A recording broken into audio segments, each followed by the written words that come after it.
ఈ సన్యాసులు స్వామీజీలు వీళ్ళు బాబాలు అనుకుంటా ఉంటారు కదా, ఈ పండితులు ఇట్లాంటి వాళ్ళు చెత్త వెదవలు వీళ్ళందరూ వేస్ట్ కాదు. వీళ్ళు మీటింగులు పెట్టి ఎక్కడైనా సభలు నిర్వహిస్తూ ఉంటే లేదంటే ప్రవచనాలు చేస్తూ ఉంటే వీళ్ళకి ఒక పెద్ద సింహాసనం వేసి ఉంటారు వీళ్ళు కూర్చునేదానికి. దాంట్లో వీళ్ళు కూర్చోంటారు. వీళ్ళ కాళ్ళ కాడ ఈ ఆంజనేయుడి బొమ్మలు, మన దేవీ దేవతల బొమ్మలు అన్నీ, ఆ ఫోటోలు ఇట్లాంటివంతా పెట్టుకొని వీళ్ళు మాటలు మాట్లాడుతూ ఉంటారు, ప్రవచనాలు చెప్తూ ఉంటారు. వీళ్ళ కాళ్ళ కాడ మన దేవీ దేవతల బొమ్మలు, ఈ ఫోటోలు ఇట్లాంటివంతా ఉంటాయి. ఇదేందిరా అయోమయమేది?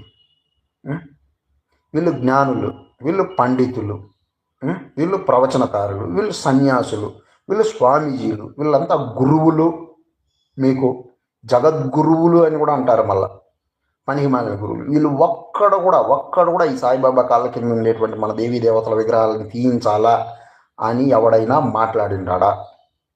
వెళ్ళి మార్పు కోసమై ప్రయత్నం చేసిండారా? వాళ్ళు చేస్తూ ఉండారు, నువ్వేమిరా చేస్తూ ఉండవు, నువ్వు చేయొచ్చు కదా, పోయి నువ్వు మార్పు తీసుకొని రా అనేసి అది ఇది అనేసి నన్ను రిటర్న్ కొంతమంది అడుగుతారు. కామెంట్లు కూడా రాసిండారు, ఏదో పనికి మాలిన సూచనలు ఇస్తారు. నేను చేసేదానికి నాకేమన్నా మీరేమన్నా లక్షలు కోట్లు డబ్బులు ఏమన్నా ఇచ్చిండారా? లేదంటే నేను ధర్మాన్ని రక్షిస్తాను అట్లా అనేసి ఏమన్నా డైలాగులు చెప్పి జనాలను ఏమార్చి డబ్బులు దోచుకొని తింటున్నానా? లేదు కదా.